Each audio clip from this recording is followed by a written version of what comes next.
제가 예수님을 믿은 지 뭐 거의 40년이 좀 넘은 것 같은데, 저거 어딜 가도 저는 이제 교회 다니고 예수님 믿는 사람이라고 얘기하는데, 저는 예수님을 믿기도 하지만 저는 예수님이 좋아요. 이게 당연한 말 같지만 당연하지 않거든요. 어떻게 보면. 왜냐하면 여러분, 그 믿는 것과 좋아하는 거 좀 다르더라고요. 그렇죠? 그러니까 뭐 내가 어떤 사람을 되게 신뢰해, 믿어, 저 사람 참 믿을 만해. 근데 안 좋아할 수 있잖아요. 예. 좋아하는 것과 그 사람 믿고 신뢰하는 것 좀 다른 결이 있는 것 같아요. 꼭 이렇게 등치되는 건 아닌 것 같아요. 예, 마찬가지로 제가 예수님을 뭐 신으로서 나의 구원자로서 당연히 믿겠죠. 믿을 수 있는데 좋아하진 않을 수 있어요. 근데 저는 예수님을 알아가면 알아갈수록 예수님이 참 좋더라고요. 예수님이 참 좋아요. 이게 말씀을 통해서 깨닫게 되는 예수님이 참 좋고, 또 제가 삶을 통해서 경험하는 그분의 은혜들을 내가 깨닫고 경험할 때, 아, 참 예수님 너무 좋다, 좋다, 좋은 분이다, 좋아하게 되더라고요. 근데 제가 이제 예수님을 좋아하는 뭐 몇 가지 이유들이 있어요. 뭐 그걸 다 나열하기 좀 그렇지만 그 중에 하나를 얘기하자면 뭐가 있냐면, 전 예수님이 실제적이어서 좋더라고요. 예수님이 참 실제적인 분이다. 그러니까 뜬구름 잡는 소리 하시거나 그 뜬구름 잡는 일들을 하시려고 하고, 무슨 예를 들면 예컨대 종교적인 어떤 그런, 종교적이라는 게 꼭 나쁘다는 게 아니라, 또 어쨌든 막 그런 거가 아니라, 저렇게 예수님의 어떤 말씀과 삶을 보면 굉장히 실제적이어서 저는 그래서 예수님이 참 좋아요. 일단 가장 실제적인 게 뭡니까? 그분이 우리의 몸을 입고 오셨다라는 거잖아요. 우리가 말하는 성육신, 굉장히 실제적이죠, 그렇죠? 그냥 위에서 뭐 그냥 하늘에서 내가 너를 사랑해, 내가 너를 구원할 거야, 그리고 뭐 뭘 이렇게 뭐 군대를 보내고 천사들을 보내서 뭐 구원 뭐 이런 게 아니에요. 정말 예수님이 이 땅에 실제로 오셔서 우리의 모든 연약함을 그분도 같이 경험하시고 공감하시고, 그래서 그분의 또한 삶과 공생을 통해서 정말 우리와 같이 호흡하면서 먹고 마시면서 하는 그 모든 과정들, 모든 삶의 모습들이 참 너무나 실제적이죠. 그렇죠? 가히 어떻게 보면 당시 그 헬라 철학의 입장에서 볼 때는 가히 충격적이다라는 표현도 모자랄 만큼 엄청난 어떤 실제적인 그분의 이 성육신의 은혜는 뭐 이루 말할 수 없는 은혜라는 것입니다. 그리고 그분이 이 땅에서 정말 실제로 사역하셨던 모습들을 보면요, 여러분, 뭐 너무나 실제적이잖아요. 그분이 말씀을 전하실 때도 여러분 무슨 뭐 성경 본문 막 인용하고 막 그러고 끝나신 게 아니에요. 야, 말씀 이런 게 있으니까 이렇게, 이게 아니에요. 정말 그분이 말씀하시는 어떤 상황들을 잘 보세요. 비유들을 잘 보세요. 굉장히 실제적이죠. 만약 예수님이 이 땅에 지금 현 시대 오셨으면요, 여러분 농사 비유 안 하셨을 거예요. 씨 뿌리는 비유 안 하셨을 거예요. 요즘 만약 다시 오시잖아요. 야, 내가 씨 뿌리는 비유 다시 얘기해 줄게. 기다려. 이게 안 하실 거예요. 우리가 지금 하고 있는 삶의 현장의 모습 그대로 또한 비유로 들어서 말씀하셨을 거라는 거죠. 그분의 말씀은 어떤 종교적인 말씀에 머무는 것이 아니라 정말 우리의 삶과 인간의 존재를 깊이 뚫어버리는, 그렇죠? 관통하는 아주 실제적인 말씀들을 하셨다라는 거예요. 여러분, 그래서 사람들이 좋아했어요. 그래서 예수님을 따라다니는 거예요. 그분의 말씀에 권능 있고 뭔가 다른 종교적인 지도자들과 말씀이 다르다. 그 당시 사람들이 여겼던 게 바로 이 지점이라는 거예요. 이 지점. 또 그분은 실제적으로 사람들을 고치셨죠. 그렇죠? 실제적으로. 기분만 좋게 하신 게 아니에요. 그래서 저도 이 사역을 하면서 또 특별히 말씀을 준비할 때 제가 많이 고민하고 노력하는 게 뭐냐면, 내가 전하는 말씀이 어떻게 선동님들의 삶의 이 공동체에 실제적으로 다가갈까? 실제적으로. 그냥 뭐 이렇게 본문 인용하고 뭐 성경적인 지식 그냥 나열하고 이런 게 아니라 정말 그 말씀이 우리의 삶에 어떠한 의미, 실제적인 의미가 있을까? 그래서 그 실제적인 의미를 품고 우리가 또한 우리의 삶에서 어떻게 실제적인 열매를 맺게 할 수 있을까? 이게 이제 제가 설교를 준비할 때 가장 고민하는 지점이에요. 그래서 뜬구름 잡는 소리나 뭐 종교적인 내용 뭐 이런 거 열가는 게 아니라 정말 우리의 삶에 실제로 역사하시고 그 열매를 맺기 원하시는 하나님의 말씀을 전하고 싶은 게 제 어떤 사역자로서 설교자로서의 가장 큰 소망이기도 합니다. 여러분 여기서 한 걸 더 나아가서 여러분 주님이 우리에게 주시고자 하는 복이 있잖아요. 복도요. 여러분 사실 예수님이 우리에게 주시고자 하는 복도요. 이거 뜬구름 잡는 소리가 아니에요. 정말 실제적이에요. 정말 우리의 삶에 주님은요 복을 주시기를 원하세요. 그래서 그 주신 복을 정말 누리고, 제가 지난달에 계속 이 부분에 대해서 설교했잖아요. 그 복을 누리고, 그래서 또한 그것을 나누고, 그래서 그것이 진짜 복이 말 그대로 복이 되는, 그래서 말씀처럼 우리가 생명을 얻되 더 풍성한 삶을 살게 되기를 하나님이 원하신다라는 것이죠. 그래서 여러분 성경의 핵심 메시지죠. 제가 자주 강조했던 하나님을 사랑하고 이웃을 사랑하라. 여러분 이게 성경 이 66권 그냥 한마디로 얘기하면 요거예요. 요거. 여러분 어디 가서 이제 여러분 전도하시거나 복음을 증거하실 때 딱 이렇게 얘기하시면 돼요. 하나님 사랑, 이웃 사랑하는 거예요. 여러분 이 너무나 분명한 이 메시지. 여러분 이 분명한 하나님 사랑, 이웃 사랑. 여러분 이게 왜 필요할까요? 우리의 삶에. 하나님을 사랑하고 이웃을 사랑하는 게 왜 필요해요? 종교적인 이유가 아니에요. 잘 생각해 보면 우리가 정말 잘 살기 위한 방법이잖아요. 그렇죠? 그렇잖아요. 그렇죠? 아니에요? 다음 달에 했던 설교 다시 해야 되는데 6월에 뭐 리마인드 할까요? 리뷰할까요? 그 얘기잖아요. 하나님을 사랑하고 이웃을 왜 사랑해야 되냐고요. 왜 하나님이 저와 여러분에게, 왜 노한석에게 왜 여전히 하나님을 사랑하고 이웃을 사랑하고 얘기하실까요? 지금도 나를 위해서예요. 내가 잘 살기 위해서예요. 여전히 한계를 가지고 있는 그 한계를 극복할 힘이 없는 내 인간적 한계를 극복하기 위해서 여러분 어떻게 살아야 됩니까? 하나님을 사랑해야 돼요. 하나님과의 관계가 있어야 된다는 거예요.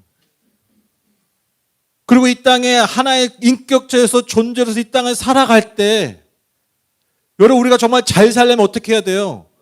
이웃과 잘 살아야 되잖아요. 그러니까 하나님 사랑, 이웃 사랑이요 무슨 종교적 가르침이 아니에요. 잘 생각해 보면 정말 우리의 삶을 위한 너무나 중요한 메시지, 실제적인 메시지라는 거예요. 그래서 우리에게 그 말씀을 주신 거예요. 하나님을 사랑해라. 그리고 이웃을 사랑해라. 결코 종교용이 아니라는 거예요.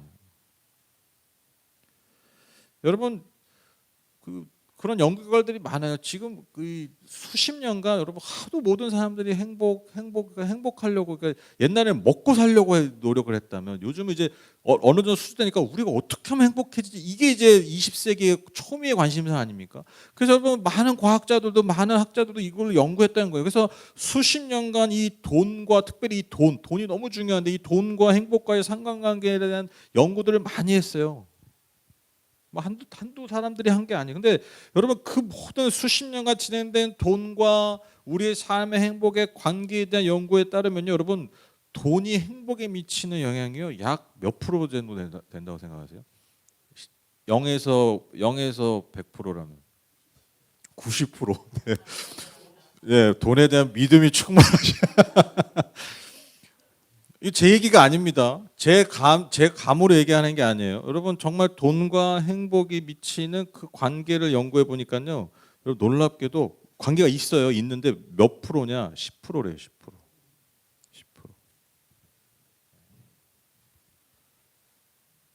여러분 사실 돈을 통해서 우리가 어느 정도 행복해지는 거 당연하죠. 여러분 생존의 문제가요 해결돼 여러분 행복을 논할 수 있습니다. 제가 말씀드렸잖아요. 옛날에 생존 어떻게 하면 살아남을 수 있을까가 관심이었다면, 그렇잖아요. 다 생존의 문제였잖아요. 근데 이제 살아나니까요 행복을 논하잖아요. 그런데 여러분 행복을 논하려면 생존을 해야 돼요. 기본적인 돈이 필요하다는 거예요. 그런데 이러한 모든 연구들을 통해서 결국 확인한 게 뭐냐면 소유의 증가가 항상 행복의 증가로 나타나지 않는다. 그리고 놀랍게도 여러분 소유의 양이 여러분 소유의 양에 따라서 행복도가 높아지는 게 아니라 내가 이미 가진 소유에 대한, 이게 되게 중요한 표현인데, 내가 지금 가지고 있는 소유에 대한 평가가 행복도를 더 결정한다는 거예요. 이 말이 이해되시죠? 그러니까 우리가 여러분 그런 데이터들 보게 되잖아요. 무슨 우리가 생각할 때 너무 가난한 나라인데 행복도는 훨씬 더 높아. 왜 그럴까요? 그들이 가진 것에 대한 평가가 다르기 때문이에요. 우리나라 애들 왜 불행해요? 소유의 양이 적어서가 아니잖아요. 가지고 있는 것에 대한 평가가 너무 형편없는 거예요. 객관적으로 보면, 가진 걸로 보면, 소유의 양으로 보면 여러분 우리나라 청소년들이요 탑티어예요. 전 세계 탑티어예요. 그렇죠? 인터넷 제일 빠른 컴퓨터 하고 있잖아요, 우리나라 애들이. 전 세계에서. 핸드폰 뭐 제일 좋은 거 쓰잖아요. 근데 행복도는 제일 낮아. 왜? 소유에 대한 평가가 형편없기 때문에. 여러분 뭐 과학적인 결과 뭐 들먹을 필요도 없어요. 그냥 우리 주변에 늘 확인하고 있는 여러분 데이터예요. 실제적인 모습이라는 거예요. 그런데 여러분 우리의 비극이 뭡니까? 근데 이걸 다 알아. 이걸 다 알아. 느낌상 알아. 근데 또한 우리가 느낌상 계속 추구하는 건 뭐예요? 소유의 양을 계속 집착하잖아요. 그게 우리의 한계예요. 내 소유의 양을 늘림으로써 행복을 계속해서 보장받으려고 합니다. 근데 더 여기서 한 걸음 나가 비극이 뭡니까? 이 끊임없는 이 욕망 때문에 정작 삶의 가장 중요한 것들은 희생하게 된다라는 거죠. 이것이 우리가 반복해서 하는 실수라는 것입니다. 그래서 제가 좋아하는 표현 비유가 있는데 그게 뭐냐면 밑빠진 독이라는 표현이에요. 밑빠진 독. 왜 이 표현을 제가 좋아하냐면, 이 비유를 좋아하냐면, 저는 이 밑빠진 독, 이 내자밖에 하는 이 말 안에 인간 존재가 너무 잘 설명되어 있는 거예요. 우리 존재를 이것만큼 아주 극명하게 잘 표현하는 말 얼마나 있을까 생각할 때 별로 없는 것 같아요. 밑빠진 독. 여러분 인간이 어떤 존재냐면 밑빠진 독이에요. 즉 우리에게 아무리 좋은 것들요 아무리 많이 채워도요 결국 다 빠져나가요. 우리의 삶이 어떻게 한마디로 표현하면 밑빠진 독에 물 붓는 삶이에요. 하나님이 내 삶에 없다면, 정말 중요한 것이 내 삶에 빠진다면, 여러분 우리의 삶은요 정말 밑빠진 독에 계속해서 물을 붓는 이 삶의 반복이라는 것입니다. 아무리 채워도 우리가 만족하지 못하잖아요. 그래서 여러분 저는요 우리의 이러한 한계, 밑빠진 독과 같은 이 인간 존재의 한계 때문에 하나님께서 우리에게 보내주신 선물이 뭐냐면, 그게 저는 성령이라고 믿습니다. 성령, 하나님의 영이에요. 즉 어떠한 것으로도 채워지지 않는 이 인간 존재를 하나님의 거룩한 영으로 채우는 거예요. 그래서 여러분 우리가 너무나 많이 들어본 성령의 충만함, 주님도 말씀하셨잖아요. 성령의 충만함을 받아라. 여러분 이 말의 의미가 제가 뭐라고 그랬죠? 성령의 충만함을 받는 건요, 예를 들면 나라는 노한석이라는 그릇인데 거기에다 성령을 채우는 게 아니에요. 이 물컵이 이 전체 안에 만약에 이 물의 양이 성령이라면 내가 여기에 잠겨버리는 거예요. 여러분 수영장에 여러분 들어가는 거 있잖아요. 등기네. 목이 아파가지고. 우리가 수영장 물에 들어가잖아요. 그렇죠? 나를 담고도 남잖아요. 내가 다 들어가도 여러분 너무 넓잖아요. 그게 성령 충만이에요. 여러분 밑빠진 독에 물 넣는 방법이 뭡니까? 안 새고 넣는 방법이 뭐예요? 그렇게 생각하죠. 못 먹어 우리는. 못 먹어. 왜? 물속에 넣어버리는 거예요. 밑빠진 독을 그냥 더 큰 물속에 넣어버리면, 수영장에 넣어버리면, 강에 넣어버리면 여러분 아무리 밑이 빠져도, 심지어 밑이 다 뚫려 있어도 그 독 안에 물이 가득 차죠. 그리고 새지 않아요. 여러분 이게 성령 충만입니다. 16절에 내가 또 말합니다. 여러분은 성령께서 인도하여 주시는 대로 살아가십시오. 그러면 육체의 욕망을 채우려 하지 않을 것입니다. 이어지는 17절의 말씀처럼 여러분 육체의 욕망과 성령은요 서로를 거스릅니다. 그렇죠? 당연하죠. 우리의 그 밑빠진 독 같은 우리의 삶과 여러분 성령은요 계속해서 충돌해요. 어떻게 보면 적대 관계입니다. 그래서 결국 우리는 둘 사이에서 끌려다니는 거예요. 우리 안에 육체의 욕망이 강하면 어디에 끌려다녀요? 그 육체의 소욕에 끌려다녀요. 우리가 성령의 안에 더 충만히 거하면 어떻게 됩니까? 우리가 성령의 이끌림을 더 받게 되는데, 우리가 늘 사실 이러한 갈등 가운데, 싸움 가운데 살아갑니다. 그래서 여러분 우리가 이 말씀을 통해 알 수 있는 게 무엇입니까? 성령 충만의 의미가 뭔지 알 수 있죠. 성령 충만이 뭐예요? 말 그대로 성령이 인도하시는 대로 살아가는 삶을 말합니다. 그러면 성령이 인도하시는 삶이 뭐냐? 바로 예수 그리스도가 진정 나의 주인된 삶이라는 것이죠. 고린도전서 12장 3절 보시면 그러므로 나는 여러분에게 알려드립니다. 하나님의 영으로 말하는 사람은 아무도 예수는 저주를 받으라고 말할 수 없고 또 성령을 힘입지 않고서는 아무도 예수는 주님이시다 하고 말할 수 없습니다. 성령께서 하시는 가장 중요한 역사가 무엇입니까? 예수가 나의 주님이시다. 말만 하는 게 아니에요. 예수님이 나의 주님이시다라고 고백하면서 그렇게 사는 삶. 성령께서 하신 일이 그와 같은 가장 중요한 사역이 바로 그거예요. 그러니까 여러분 우리가 성령에 충만하면 정말 성령에 가득 차 있으면 우리가 어떤 삶을 산다고요? 예수가 주인된 삶을 자연스럽게 살아가게 되는 거예요. 여러분 오늘 이 아침에 여러분 왜 교회 나오셨습니까? 네, 성령이 계시기 때문이에요. 아니 이거 괜한 얘기가 아니에요.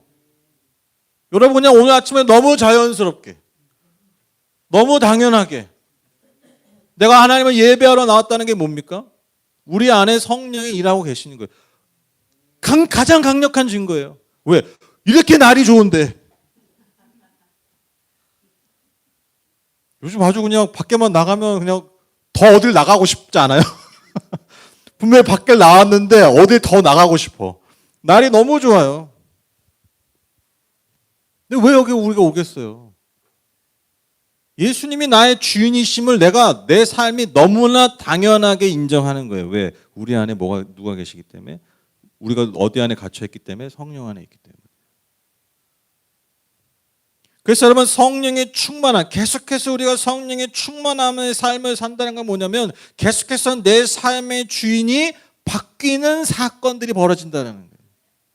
늘 싸우잖아요. 내가 주인된 삶을 살려고 하고 내 욕망의 노예가 되려고 하는 그러한 내 삶에서 예수가 주인되는 삶을 계속해서 살게 하는 그 힘의 원천이 뭐냐면 바로 성령 하나님이라는 거예요. 그러니까 여러분 우리가 계속해서 뭘 구해야 돼요? 뭘 구해야 돼요? 성령 안에 거하는 삶, 성령의 충만한 삶을 구해야 된다는 것입니다. 여러분 오순절 성령 사건 한번 보십시오. 제자들이 얼마나 사실 다 실패자 아닙니까? 얼마나 처절하게 실패한 자들입니까? 그래서 늘 자신 연약함에 한계에 여러분 늘 좌절했던 존재들이잖아요. 늘 두려움 가운데 그 두려움에 사로잡혔던 존재들 아닙니까? 그런데 그들에게 성령의 충만함의 역사들이 나타나니까 여러분 어떻게 돼요? 예수가 진짜 주인된 삶이 사니까요. 여러분 완전히 달라지는 삶을 살게 되는 거예요. 성령이 무슨 영적 작용을 해가지고 뭐가 달라진 게 아니에요.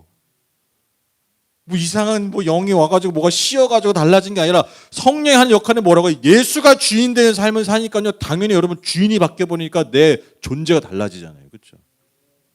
주인의 권능, 주인의 능력을 아니까요. 여러분 내가 옛날에 종이 돼도 여러분 대감집에 가서 하잖아요. 그렇죠? 같은 종을 해도 대감집 종들은 달라요. 똑같은 종이어도 내 주인이 진짜 누군지, 내가 주인이면, 내가 만약에 내 삶의 주인이면 그냥 내 능력과 내 한계치에 따라서 내가 결정되잖아요. 내 반응이. 근데 내 주인이 달라져 버리는 거예요. 그러니까 제자들이 달라진 거예요. 여러분 이게 성령 충만의 역사예요.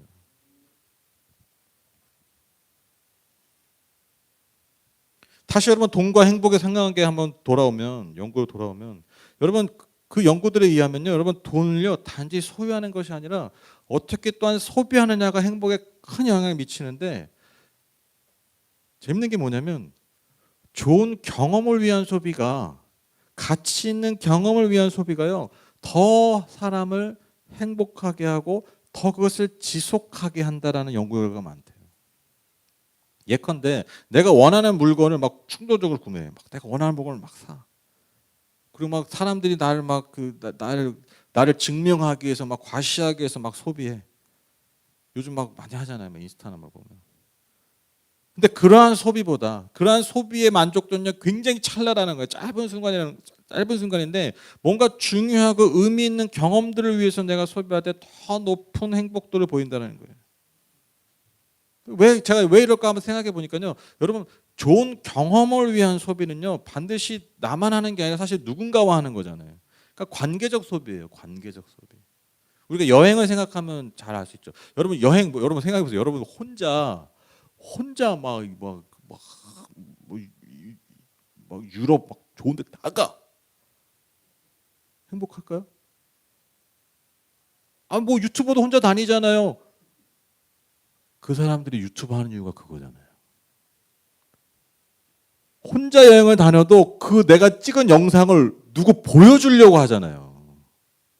거기서 좋아요도 얻고 사람도 소통하고 그러니까 여러분 그 좋은 데 가는 게 의미가 있는 거죠. 여러분 내가 아무리 좋은 데 가도 막 좋은 거 가고 뭐 갈 때마다 막 그 막 미슐랭 아시죠? 미슐랭 막 3스타, 2스타만 가서 밥 먹고 막 뭐 한 달 유럽 여행 그렇게 하고 왔어. 근데 아무한테도 할 얘기가 없어.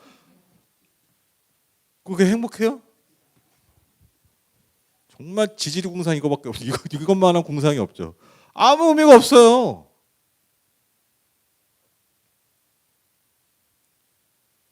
저도 그 예전에 그 1박 2일 저 혼자 정말 오래 처음으로 저 혼자 이제 결혼 나가서 혼자 이제 제가 하고 싶은 맨날 이제 여행 가면 이제 보통 이제 아이들 위해서 많이 하니까 제가 가고 싶은 데 갔었어요. 1박 2일 딱 그때 예전에 휴가 내 가지고 한 3년 전에. 웃긴 게 뭐냐면 제가 어딜 갈 때마다 뭘 올리더라고. 뭔가 좀 소통을 해야 돼. 그래야 내가 가는 게 더 의미가 있어지더라고요. 더 재미가 있고 더 만족하더라고요. 그게 인간이에요. 그래서 여러분 인간은요 자신을 위한 소비보다 타인을 위해서 소비할 때 더 높은 행복감을 느낀다고 합니다. 그래서 여러분 소득 수준과 상관없이 여러분 예를 들면 봉사활동이나 기부활동을 많이 하는 분들 보면 여러분 그렇지 않은 사람보다 행복도가 훨씬 높다고 해요. 너무 자연스러운 그러니까 이게 너무 당연한 얘기예요. 너무 실제적인 얘기예요. 왜? 우리 안에 하나님의 형상이 있기 때문에. 여러분 제가 자주 말씀드렸지만 여러분 성경은요 물질을 절대로 죄악시하지 않습니다. 물질에 대해서 여러분 도덕적 판단하지 않아요. 그러나 뭘 중요하게 합니까? 그 주신 물질을 어떻게 사용할 거냐. 여기에 대해서는 엄정하게 판단하세요. 많은 관심을 갖고 계세요. 굉장히 강조하죠. 성경은요 우리의 물질의 사용에 있어서 나 자신의 만족과 쾌락과 과시와 자랑을 위해서 쓰는 것을 절대로 죽어도 하지 마라고 하진 않아요. 그러나 절제하라고 해요. 우리 한계를 알아요. 그래서 금하지 않지만 절제하라고 해요. 그러니까 여러분 방금 전에 제가 언급한 연구 결과들에 비추어서 맞물려서 생각해 보면 성경은요 결국 물질의 사용에 있어서 너가 의미 있는 가치들에 잘 성하기를 원하신다는 거예요. 왜? 그러니까 왜? 말씀이 실제적으로 했죠. 왜? 우리 때문이에요. 이미 다 말씀하신 거예요 성경은. 나 자신만을 위한 것이 아니라 타인을 위해서 이웃을 위해서 함께하는 공동체를 위해서 하나님이 내게 주신 은혜와 복들을 물질을 잘 사용해라. 그게 왜 중요하냐? 그게 너가 행복한 길이라는 거예요. 실제적인 메시지죠. 22절 23절 보시면 그러나 성령의 열매는 사랑과 기쁨과 화평과 인내와 친절과 선함과 신실과 온유와 절제입니다. 이런 것들을 막을 방법이 없습니다. 자, 너무 유명한 말씀이죠. 성령의 9가지 열매. 여러분 성령의 충만한 삶, 그러니까 성령의 충만한 삶, 성령이 이끄시는 삶, 즉 예수가 주인된 삶을 살게 되면 맺게 된 열매가 이 9가지라는 거잖아요. 사랑, 기쁨, 화평, 인내, 친절, 선함, 신실, 온유, 절제. 여러분 이게 사실 다 대부분 무엇과 관계된 이 열매입니까? 결국 우리의 삶에서 맺는 관계 가운데서 맺는 의미 있는 경험들이죠. 그렇죠? 그냥 홀로 이렇게 뭐 득도하면서 얻는 그런 경험들이 아니에요. 관계 가운데서 얻는 경험들. 타인과의 관계를 통해서 맺게 되는 열매. 여기에 행복이 있는 거예요. 그러니까 자, 오늘 설교가 나름 고차원입니다. 지금 제가 언급했던 것들 잘 한번 따라가 보세요. 하나님 말씀이 굉장히 실제적이야. 성령의 충만. 근데 서로 우리가 성령의 충만함을 얘기하면 무슨 약간 종교적인 영적인 막 이런 다른 세계 같아. 근데 왜 하나님이 성령의 충만함을 말씀하셨다고요? 그 성령의 충만함이 우리를 예수가 주인된 삶을 이끄는 거잖아요. 근데 그 예수가 주인된 삶의 열매가 뭐라고요? 이거잖아요. 근데 그 열매가 결국 뭐라고요? 우리가 관계 가운데 맺는 너무나 중요한 경험들, 행복의 결과들이라는 거예요. 아, 굉장히 고차원이적이죠. 그런데 너무 당연한 얘기죠. 성령의 충만함은요, 종교형이 아니라는 거예요. 너무나 실제적인 우리의 삶의 방법이에요. 우리가 그토록 원하는 것들을, 그토록 경험하고 싶은 것들을 우리의 삶에서 발견할 수 있는 너무나 실제적인 방법, 길이라는 거예요. 그게 뭐라고요? 성령 충만이에요. 힘들었다. 쉽지 않았어요. 반대로 여러분, 자신의 욕망을 따르는 자들의 삶을 보세요. 24절. 아니요. 19절, 21절. 19절, 21절. 없네요. 제가 안 했네요. 19절, 21절 한번 보실래요? 다 함께 읽어보실까요? 읽겠습니다. 시작. 육체 행실은 환히 드러난 것들입니다. 곧 음행과 더러움과 방탕과 우상 숭배와 마술과 원수 맺음과 다툼과 시기와 분냄과 분쟁과 분열과 파당과 질투와 술 취함과 흥청망청 먹고 마시는 노름과 그와 같은 것들입니다. 내가 전에도 여러분에게 경고하였지만 이제 또다시 경고합니다. 이런 짓을 하는 사람들은 하나님의 나라를 상속받지 못한 겁니다. 여러분 어떠세요? 다 어떤 욕망이에요? 욕망이 다 뭐예요? 자기 중심적이잖아요. 그리고 그 자기 중심적인 것 때문에 관계를 파괴하는 내용들이 다 보세요. 그렇죠? 관계적 파괴의 열매예요. 그러니까 우리가 우리의 욕망을 따라가고 우리의 육체의 소욕을 따라가다 보면, 즉 내가 주인된 삶을 계속해서 살다 보면 그 열매가 뭐라고요? 네, 타인을 파괴하는, 관계를 파괴하는. 여러분, 이 열매를 우리가 결국에는 벗어날 수 없다라는 거예요. 뭐 이런 사사로운 것을 언급할 필요가 있을까 싶지만 어쨌든 뭐 너무 실질적인 얘기니까. 여러분 그 무슨 트로트로 유명해진 어떤 한 가수가 뭐 얼마 전에 차 사고를 냈는데 도망을 가가지고 매니저가 똑같이 옷을 갈아입고 경찰에 내가 운전해서 자수했는데 추궁해가지고 결국 운전자 바꿔치는 게 드러났는데 동선을 살펴보니까 유흥주점에 갔었는데 술은 입에는 댔지만 마시지는 않았다. 예, 그래놓고 이제 변호사를 선임했는데 뭐 아주 뭐 어마어마한 뭐 대법관 출신인가 뭐 하여튼 뭐 고검장 출신인가 그 사람 이미 그 법정 싸움 한다는 거죠. 그러니까 증거 대나 이거 증거 싸움 하자는 거예요. 모두가 다 그 사람이 음주운전 알고 있지만, 근데 난 증거 싸움으로 가겠다. 아주 뭐 그런 식으로 뭐 또 이제 나중에 뭐 회사 대표가 내가 다 시켰다 뭐 그리고 절대로 음주운전 아니다 뭐 이런 얘기 하고 있는데, 여러분 저는 이런 사건을 보면서 항상 깨닫는 게 뭐냐면, 여러분 세상도 그분이 그 연약함이잖아요.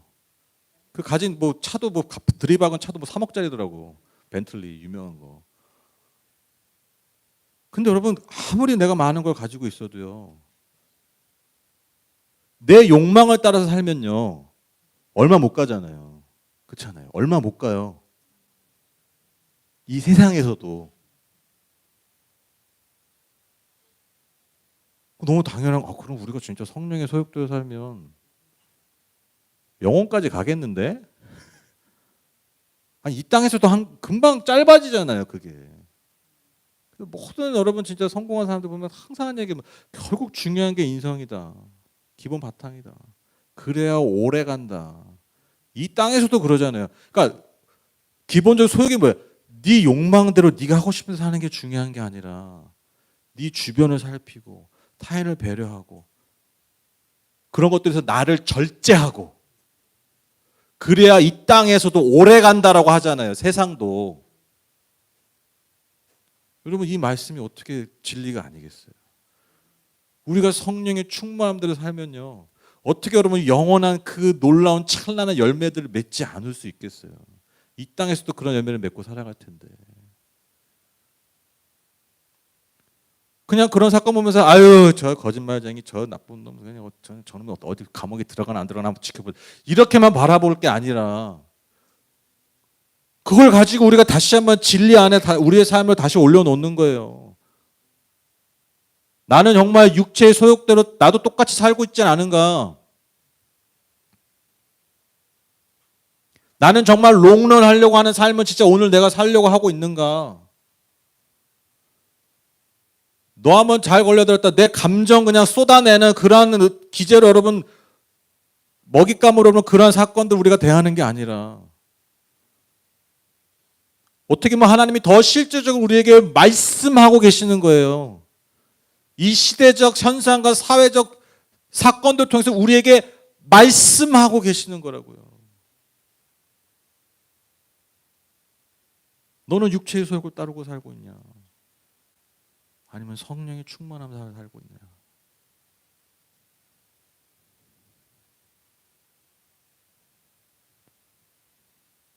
갈라디아서 5장 24절 말씀입니다. 그리스도 예수께 속한 사람은 정욕과 욕망과 함께 자기의 육체를 십자가에 못 박았습니다. 감히 말씀드립니다. 여러분 이게 롱런하는 비결이에요. 이거 막 십자가 지고 예수 믿으니까 십자가 지고 무슨 종교적인 무슨 뭐 짐을 우리에게 아니에요. 이것도 세상이 똑같이 말하고 있는 거예요. 세상도 똑같이 얘기하고 있어요. 너가 롱런하려면 이렇게 살아야 돼. 정욕과 욕망과 함께 자기의 육체를 십자가에 못 박지 않으면 우린 몇 걸음 못 갑니다.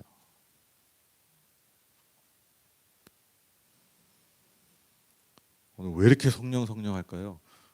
오늘 절기상 성령 강림절입니다. 예수님이 부활 승천하시고 6월절 이후에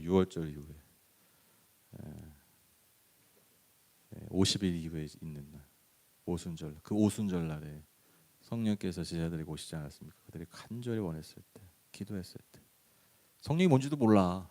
그냥 구하래 하는 예수님이 성령 구하래. 성령 오면 뭔 일이 벌어져 아무도 몰랐어. 근데 뭐 혀가 꼴지 뭐 몰랐어요.